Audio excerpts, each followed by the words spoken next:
বিসমিল্লাহির রহমানির রহিম। সংগ্রামী উপস্থিতি, এই তীব্র গরমের মধ্যে অনেকক্ষণ আপনারা বক্তব্য শুনেছেন, কাজে এখন বক্তব্য দীর্ঘায়িত করলে অনেকের বিরক্তি হবে, সবাই ক্লান্ত হয়ে গিয়েছেন।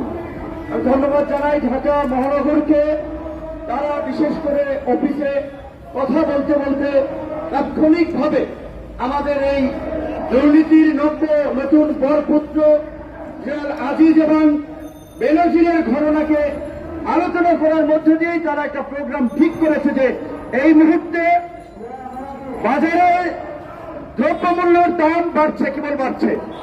দ্রব্যমূল্যের ঊর্ধ্বগতিতে মানুষের নাবিশ্বাস, মূল্যস্ফীতিতে মানুষের নাকাল অবস্থা, ব্যাংক খাতে লুটপাট, শেয়ার বাজার তো আগেই শেষ করেছে।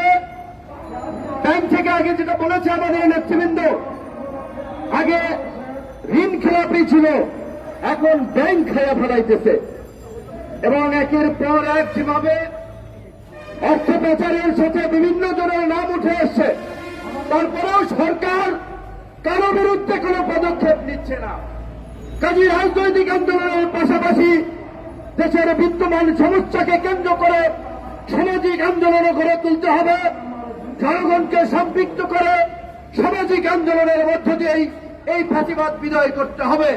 তাই তারা আজকে এই বাজার কারসাজি, দুর্নীতি, লুটপাট, অর্থ পাচারের সাথে জড়িতদের গ্রেপ্তারের দাবিতে ঢাকা মহানগর গণ অধিকার পরিষদ এই প্রোগ্রাম আয়োজন করেছে।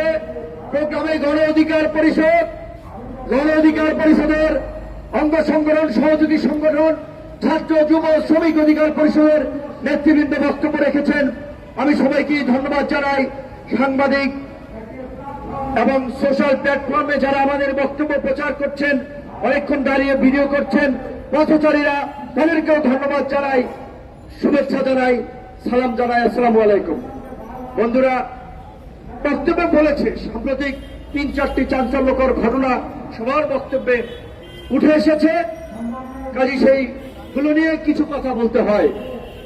তার আগে আমি ওবায়দুল কাদেরকে ধন্যবাদ জানাই যে যদি তিনি মিন করে ওই কথাটি বলে থাকেন, মন থেকে বলে থাকেন যে জেনারেল আজিজ কিংবা বেনজির, সাবেক পুলিশ প্রধান, সেনাপ্রধান, যাই হোক না কেন, তাদের অপকর্মের দায় সরকার নিবে না, এই কথা যদি তিনি মনে প্রাণে বিশ্বাস করে বলে থাকেন, তাহলে আমি ধন্যবাদ জানাই।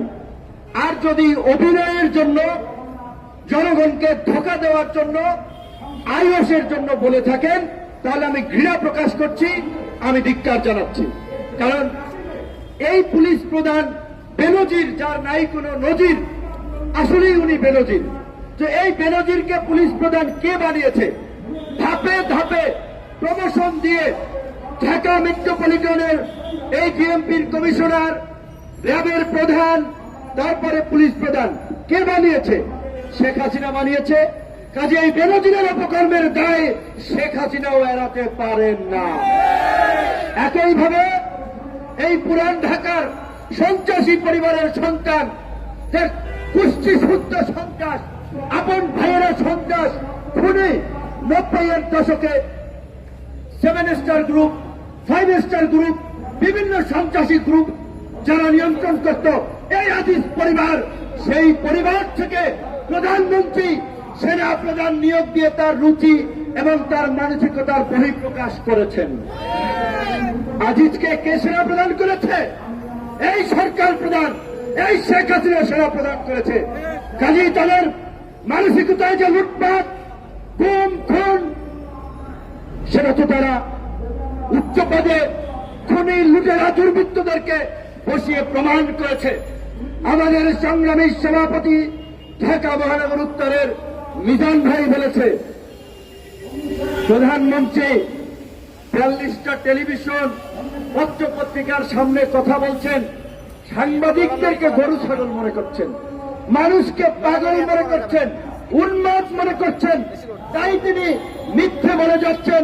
সাংবাদিকরা চুপচাপ সেটা ফলো করে লিড নিউজ করছেন, টেলিভিশনে প্রচার করছেন, আর আম পাবলিক শুনে আর হাসে। কথা ওই জায়গায় চলে গেছে যে চাই যদি যাক প্রাণ, হীরক রাজাই ভগবান। শেখ হাসিনা যাই বলুক না কেন, ওইটাই আসমানি কিতাবের বাণীর মতো সত্য তাদের কাছে, আওয়ামী লীগের নেতাদের কাছে। এবং তিনি প্রতিনিয়তই এই ভোট এবং নির্বাচন নিয়ে মিথ্যাচার করে যাচ্ছেন, জনগণের সঙ্গে ইচ্ছামি করে যাচ্ছেন।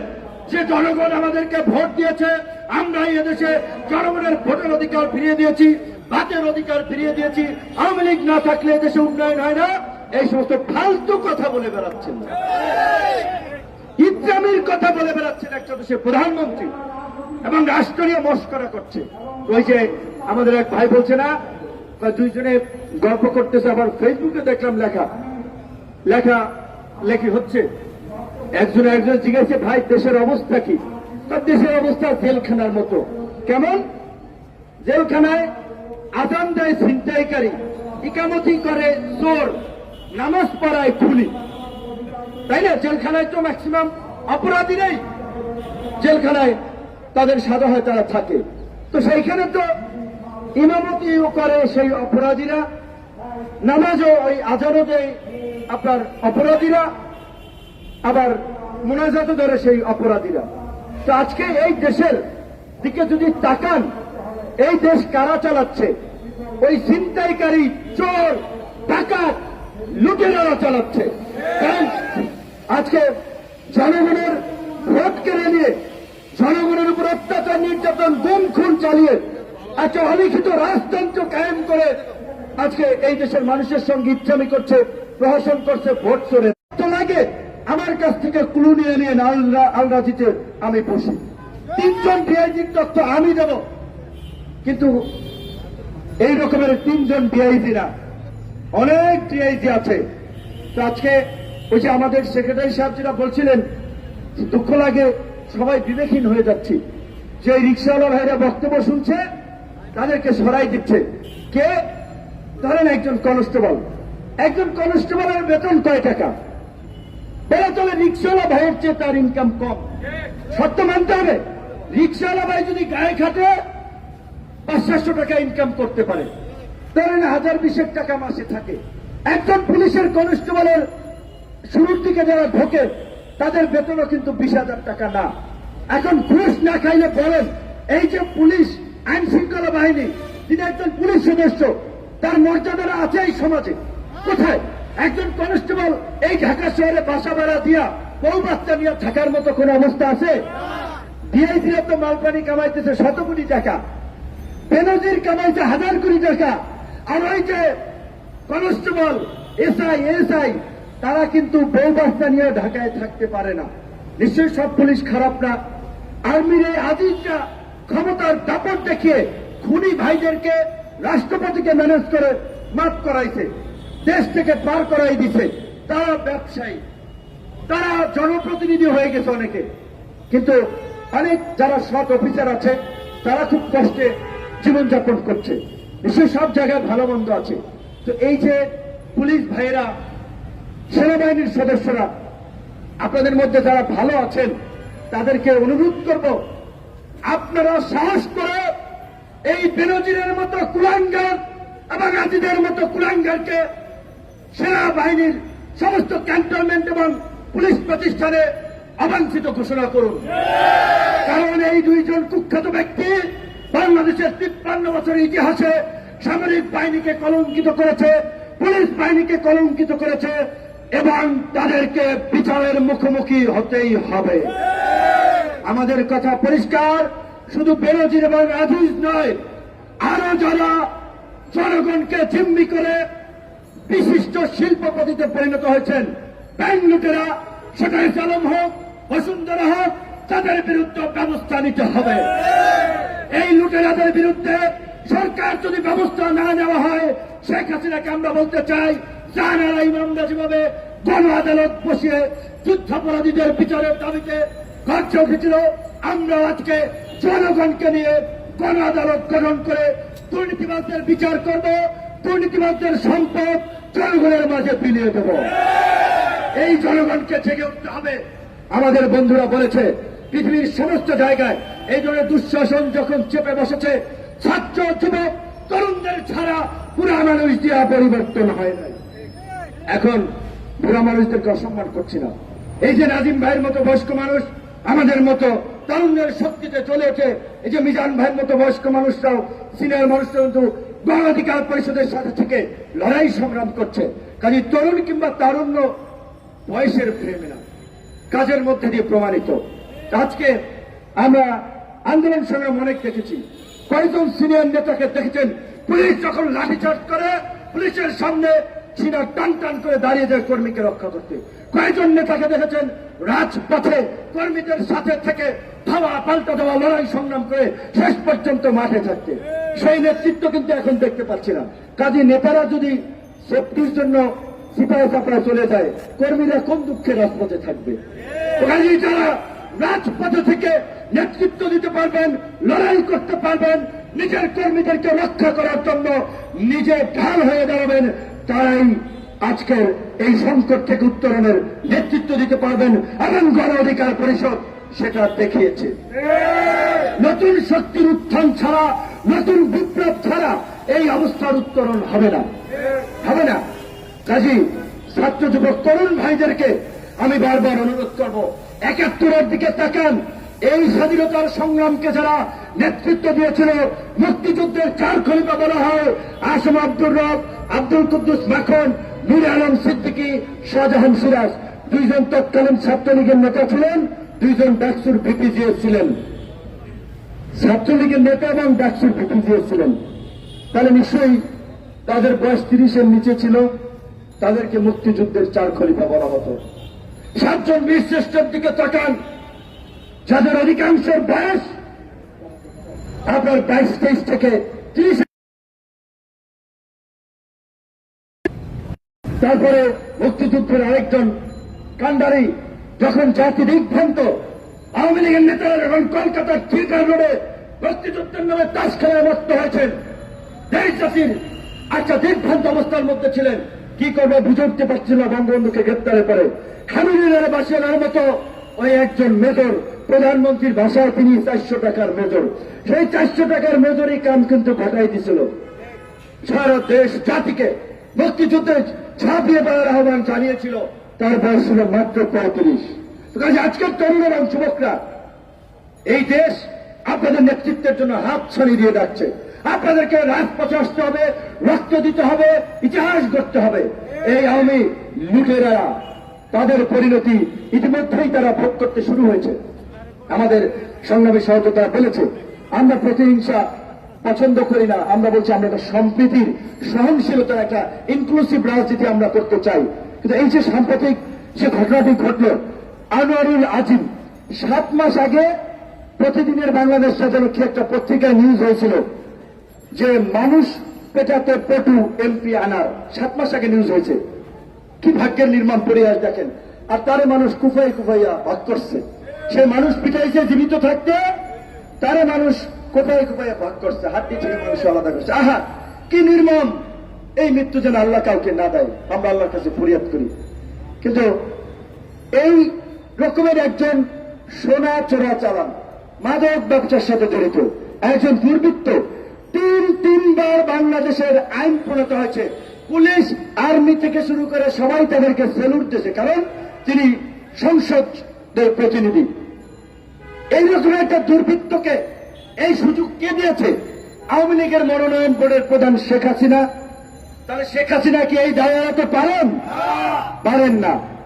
একজন আমার মারা গেছে বিদায় তার অপকর্ম আমাদের সামনে এসেছে। এই রকমের আরো আনার বর্তমান এই সংসদে, এই শেখ হাসিনার সংসদেই আছে।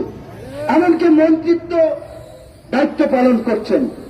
দেশ টিভিতে একটা নিউজ হয়েছে, সাভারের আরেক ডন মাফিয়া ফকিন্নি থেকে 1000 কোটি টাকার মালিক হয়ে গেছে। তাই কিচ্ছু ছিল না, একটা ভাঙ্গা টিনের ঘর, সাভার উপজেলার চেয়ারম্যান রাজীব 1000 কোটি টাকার মালিক হয়েছে। টিভিতে ইন্টারভিউ দিয়েছেন, হাত কেটে ফেলেছেন, পা ভেঙে দিয়েছেন, এখন পর্যন্ত তার বিরুদ্ধে কোনো পদক্ষেপ নেওয়া হয় নাই। কাজেই সাংবাদিকরা শুধুমাত্র নিউজ করলেই প্রতিকার মিলবে না। এই দেশে এখন সাংবাদিকরা আছে সবচেয়ে বড় চিপায়, পায় না বেতন, নিউজ করতে যেয়ে খায় মায়ের।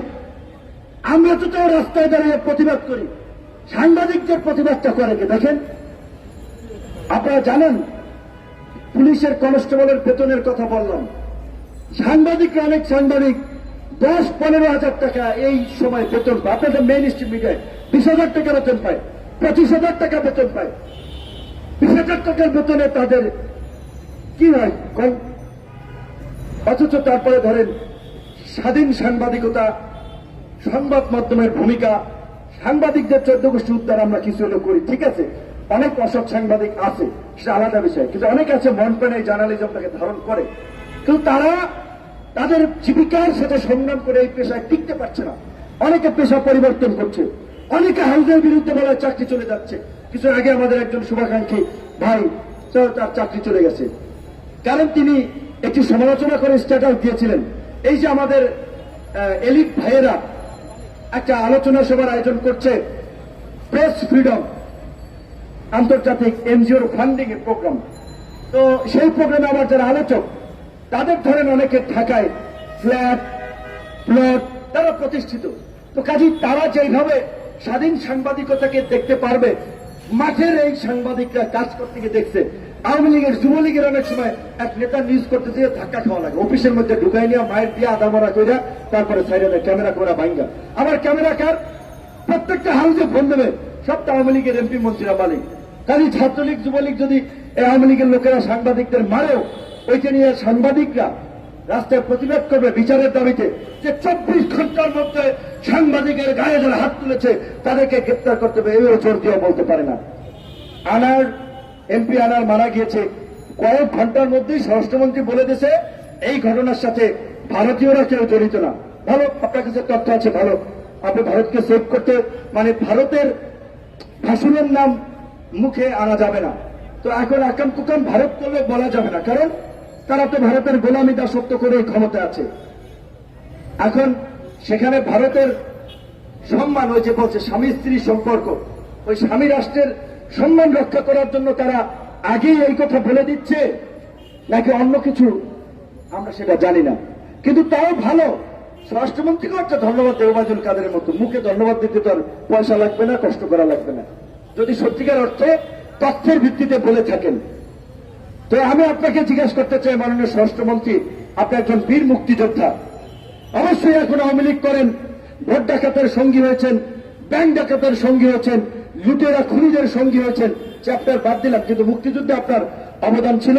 আমাদের মতো যুবক বয়সে দেশের জন্য কিছু করার জন্য মুক্তিযুদ্ধে গিয়েছিলেন, সেজন্য সম্মান করি। আপনি জবাব দেন, সাংবাদিক সাগর রুনি হত্যাকাণ্ডের প্রতিবেদন কেন 104 বার পিছিয়েছে? তাহলে আমাদের সিআইডি, আমাদের র্যাব, আমাদের গোয়েন্দা সংস্থা ঘাস কাটে সাগর রুনি হত্যাকাণ্ডের বিচার এক যুগে এখন পর্যন্ত বের করতে পারল না। তো তার মানে পরিষ্কার, যারা খুন করেছে, খুনিরা চিহ্নিত, সরকার তাদেরকে সেভ করবে, তাদেরকে দিয়ে সাক্ষ্য উদ্ধার করবে। সেটা গতকালকে প্রধানমন্ত্রী বলেছিলেন, কোন শ্বেতাঙ্গ নাকি বলেছিল বঙ্গোপসাগরে ঘাঁটি গাড়তে দিলে ক্ষমতায় যাওয়ার পথ মসৃণ হবে, ক্ষমতায় আসতে দেবে। তিনি আবার গর্ব করে বলেছেন, আমি শেখ মুজিবের কন্যা, দেশ ভাড়া দিয়ে তো ক্ষমতায় আসবো না। ভাড়া কি দেবেন? দেশ তো ভারতের কাছে বিক্রি করে দিচ্ছেন, ভাড়া যাওয়ার কিছু আছে? দেশ তো বিক্রি করে দিয়েছেন ভারতের কাছে। ভারত তো এই দেশ ইজারা নিয়েছে, আপনারা ইজারাদার, আপনি এবং আপনার মন্ত্রীরা ভারতের ইজারাদার এই দেশ চালাচ্ছেন এখন। তো আপনার কি বিক্রি করবেন? আবার বলছেন ওই ইহুদি রাষ্ট্র করতে চায় নাকি, রাখাইন স্টেট, চট্টগ্রামের একাংশ নিয়ে আপনার বন্ধুরা, আপনাদের ভাষায় যারা বন্ধু রাষ্ট্র, এই ভারত দেশ স্বাধীনের পর থেকে 72 সাল থেকেই পার্বত্য চট্টগ্রামে বিচ্ছিন্নতাবাদী সন্ত্রাসীদেরকে অস্ত্র দিয়ে প্রশিক্ষণ দিয়ে ওই পার্বত্য চট্টগ্রামকে অস্থিতিশীল করে রেখেছে। আপনি তো পারেন নাই ভারতের বিরুদ্ধে একটা প্রতিবাদ করতে, ভারতের গোলামি করে যাচ্ছেন। এই যে নাথান বোম কুকি চেন পত্রিকা আসছে, তাদের ট্রেনিং হয়েছে কোথায়? ভারতের মণিপুর, মিজোরামে। আপনারা একটা প্রতিবাদ দেওয়ার সক্ষমতা দেখিয়েছেন, সীমান্তে লাশ পারে একটা প্রতিবাদ করতে পারেন না। তো আপনারা তো ইজারাদার, আপনার বেচার ক্ষমতা নাই, কাজে আপনি বেচতে পারবেন না, ভাড়াও দিতে পারবেন না। আপনার সেই মুরদ এবং সক্ষমতা নাই। ইমরান খানের মতো সিম্পাথি নিতে চান, পাবলিক ভালো করে জানে যে ইমরান খান বলেছিল ডোনাল্ড লু একটা চিঠিতে আমাকে ক্ষমতাচ্যুত করেছিল। সারা বিশ্বের মানুষ ইমরান খান জেলে গেল এখনো ইমরান খানের জন্য দোয়া করে, ভালোবাসে। আপনি ক্ষমতাটা চাইরা দেখেন, মশামাছিও পরে কিনা ধানমন্ডিতে জানি না। ক্ষমতাটা চাইরা দেখেন, শেখ মুজিবের কন্যা, প্রধানমন্ত্রী, মানবতার মা, দেশরত্ন, এত এত রত্ন, এত এত উপাধি, একটা সুষ্ঠু নির্বাচন দিতে কলিজা কাঁপে কেন? কাঁপে কেন? কেয়ারটেকারের মাধ্যমে নির্বাচনে ক্ষমতায় গিয়েছেন। কেয়ারটেকার দেন, দেখি কার কত জনপ্রিয়তার, কে দেশরত্ন আর কে কি দেখি। জান্য নির্বাচনটা দিচ্ছেন না তো, দিতে হবে। এই দেশের ছাত্র যুবক তরুণরা যখন নয়া বিপ্লবের জন্য রক্ত দেওয়ার জন্য যেদিন গণভবন এবং বঙ্গভবন অভিমুখে যাত্রা শুরু করবে, সেই দিন আপনাদেরকে সারেন্ডার করতেই হবে জনগণের কাছে। তো খ্রিস্টান রাষ্ট্র কায়েম করবে কারা? আমেরিকা, তাই না? চীনকে বিট করার জন্য আমেরিকা বোধহয় আপনাদেরকে এই কথা বলছে। শ্বেতাঙ্গ মানে আমেরিকাকেই তো ইন্ডিকেট করছেন, তাদের কিনা অনেক কথা বলছেন। তাহলে আপনার ছেলের বউ খ্রিস্টান, এখানে অনেক কিছু বলেছে ইহুদি। এমনকি আমাদের শেখ রেহেনা আপার মেয়ে কি বিয়ে করছে, আপনারা গুগলে সার্চ দেন, আমি বলতে চাই না, আমি বললে আবার দোষ হইতে পারে। আপনারা একটু সার্চ দেবেন, টিউলিপ সিদ্দিক বঙ্গবন্ধুর নাতি টিউলিপ সিদ্দিকের স্বামীকে সার্চ দেবেন, সজীব ওয়াজেদ জয়ের স্ত্রীকে ইউটিউব গুগলে সার্চ দেবেন, আপনারা দেখে নিন, আমি আর বলতে চাই না। ইহুদি খ্রিস্টানদের পারিবারিক ভাবে আপনারা সম্পর্ক তৈরি করেছেন, ভারতের কাছে দেশ ইজারা দিয়েছে। তাহলে আপনারা তো ক্ষমতায় থাকার জন্য আপনাদের আর কিছু করার নাই, কিচ্ছু করার নাই। তাই অনুরোধ করে বাংলা রাষ্ট্রে সুষ্ঠু নির্বাচন দিয়ে বিদায় নেন। যে অপকর্ম করেছেন, জুলফিকার আলী ভুট্টো পাকিস্তানের প্রভাবশালী নেতা ছিলেন, ভুট্টোরও ফাঁসি হয়েছে। আপনারা এই যে বিডিআর বিচ্ছের ঘটনা, শাপলা চত্বরের হত্যাকাণ্ড, এগুলোর নিরপেক্ষ তদন্ত করলে আওয়ামী লীগের অনেক এমপি মন্ত্রীর ফাঁসি হবে, লিগাল হবে, আইনের দৃষ্টিতে, আইনের বিচারে। তো কাজী যা হয়েছে হয়েছে, মাফ করে দেব। যদি জনগণের কাছে ক্ষমা চেয়ে সমঝোতার পথে হাঁটেন, সুষ্ঠু নির্বাচনের পথে হাঁটেন, অন্যথায় হামলা, গোলাম মাওলা রনিকে ঢাকা বিশ্ববিদ্যালয়ে হামলা করিয়েছেন, ছাত্র দলের নেতা, ছাত্র দলের সাবেক সভাপতি শ্রাবণকে এই শিল্পকলাতে হামলা করেছেন, বিরোধী দলের নেতাদেরকে ভয় দেখাচ্ছেন, ভীতি সঞ্চার করছেন, চাপ সৃষ্টি করছেন যে যারা গরম গরম কথা বলবা ছাত্রলীগ যুবলীগ এইভাবে হামলা করবে। হামলা শিকার অনেক হয়েছে, রক্ত অনেক আমাদের ঝরেছে। এবার প্রতিরোধ করে তুলতে হবে, এবার পাল্টা অ্যাকশনে যেতে হবে। যদি অ্যাকশন শুরু করেন তখনই তাদের পরাজয় বরণ শুরু হয়ে যাবে, কথা পরিষ্কার। মায়ের খাবো আমরা, আমরা মাথা ফাড়াবো, আমরা শরীর দিয়ে রক্ত ঝরাবো, আর এক বিন্দু শরীরের রক্ত যদি আমাদের যারা ছড়াতে আসবে তাদেরও রক্ত ছড়িয়ে তারপরে আপনারা ঘরে ফিরবেন। আমাদের অনুরোধ, এজেন্সি ভাইদেরকে পরিষ্কার ভাবে বলতে চাই, আজিজ বেনজিরের দায় নিচ্ছে না, আজিজ বেনজিরের দায় নিচ্ছে না, আপনাদের দায়ও নিবে না। এই যে রনি ভাইকে হামলা করিয়েছেন, এটা মোবাইল ট্র্যাক করে হামলা করিয়েছেন, মোবাইল ট্র্যাক আছে এনজিও, এই এজেন্সির কাছে, এজেন্সি জড়িত। শ্রাবণকে হামলা করিয়েছেন, এইগুলো এজেন্সির প্ল্যান। কারা কারা খেলছেন আমরা তাদের নাম পরিচয়ও জানি।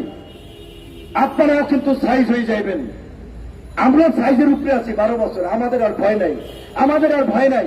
হাত ভাঙছে, মাজা ভাঙছে, কোমর ভাঙছে, মাথা ফাটছে, এই ভাঙ্গা চূড়া নিয়েই এখন আপনাদেরকে ভাঙ্গা দেওয়ার জন্যই কিন্তু আমরা রাজপথে নামি। সাবধান হয়ে যান, ভালো থাকবেন সবাই। আসসালামু আলাইকুম।